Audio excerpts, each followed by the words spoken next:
Bapa, Putra, dan Roh Kudus. Amin. Allah Bapa di surga, kami mohon rahmat kerendahan hati, rahmat keterbukaan untuk menerima apapun yang kami alami dalam hidup kami sehari-hari, sehingga kami mampu menemukan yang baik yang berasal daripadamu. Bantu kami ya Tuhan untuk selalu terbuka terhadap realitas yang hidup di tengah kami. Terpujilah namamu kini dan sepanjang segala masa. Amin. Para saudaraku terkasih dalam Kristus, Injil hari ini sungguh menceritakan suatu kisah yang menurut saya sungguh mengagumkan.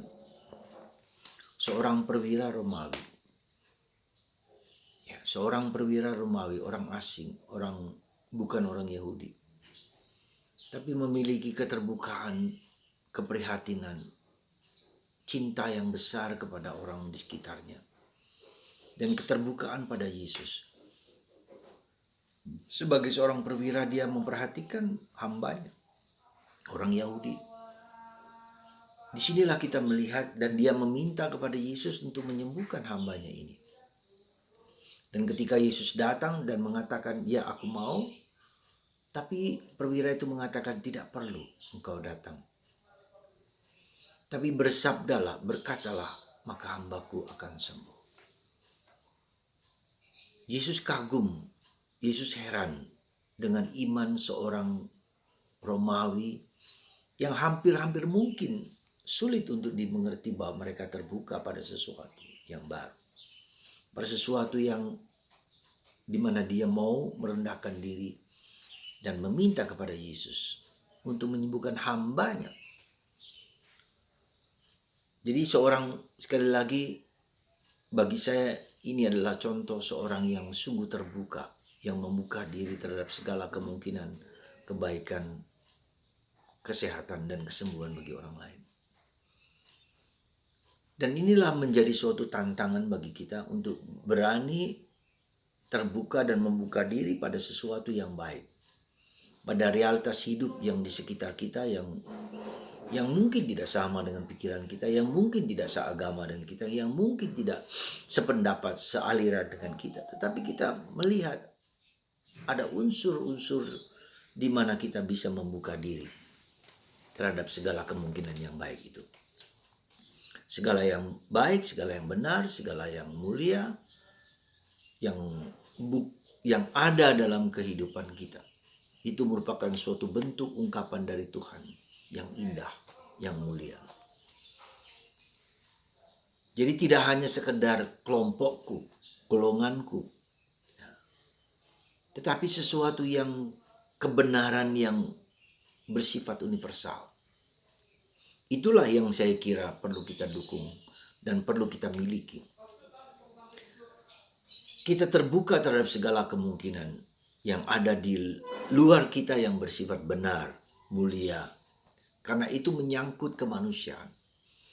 Kemanusiaan yang universal yang dimiliki oleh siapapun, entah dia agama apapun, entah dia dari suku apapun, entah dari latar belakang apapun, entah dari siapapun apapun juga, yang merupakan suatu ungkapan dan nilai universal. Ya, dan itulah buah dari ciptaan yang Tuhan berikan kepada kita. Apakah kita diciptakan berbeda dengan yang lain? Saya kira tidak. Apakah kulit hitam, kulit kuning, ya, apakah orang itu berasal dari negara tertentu, negara yang merasa diri hebat, merasa diri mulia? Kita semua sama. Dan inilah, karena sama maka Tuhan memberikan kepada kita adalah suara hati, conscience, ya, hati nurani. Tak peduli Anda seorang Batak, seorang Jawa, seorang Flores, ya, orang Amerika, orang Jepang, orang Korea, dan seterusnya. Semua memiliki martabat yang sama. Dan ini saya kira perlu kita renungkan. Dan karena itulah maka kita wajib untuk saling tolong-menolong. Anda bisa bayangkan, ya, kemarin di viral bantuan dari agama tertentu, ya. Kemudian tulisan dari gereja tertentu kemudian dihapus karena bukan dari agama yang sealiran. Jadi hal-hal kebuntuan, hal-hal yang kepicikan dalam hidup kita karena kita tidak menyadari bahwa entah orang Islam, entah orang Kristen, entah orang Katolik, orang Buddha, orang Hindu adalah manusia yang sama. Ya. Dan karena itu kita wajib untuk memiliki kemanusiaan, rasa kemanusiaan. Saudara, pertolongan kita bukan karena kita beragama A, B, dan C, karena kemanusiaan. Yesus mengatakan kalau kamu memberikan secangkir air pada seseorang, Tuhan sudah memberikan penghormatan dan sudah berharga. Apakah dia orang Islam? Apakah dia orang Buddha, orang Hindu? Apapun agamanya, suku apapun agamanya, sukunya. Maka mari saudaraku, kita memiliki suatu pandangan dan sikap yang bersifat universal.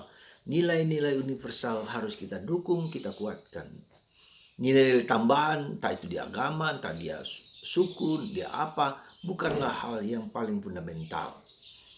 Semoga keterbukaan kita pada siapapun, pada apapun di dalam kehidupan kita sehari-hari mendorong kita untuk bisa membantu dan menolong orang lain. Semoga sikap kemanusiaan, sikap universalitas, sikap katolisitas ya untuk semua orang dan siapapun juga. Kita bersyukur sebagai orang Katolik.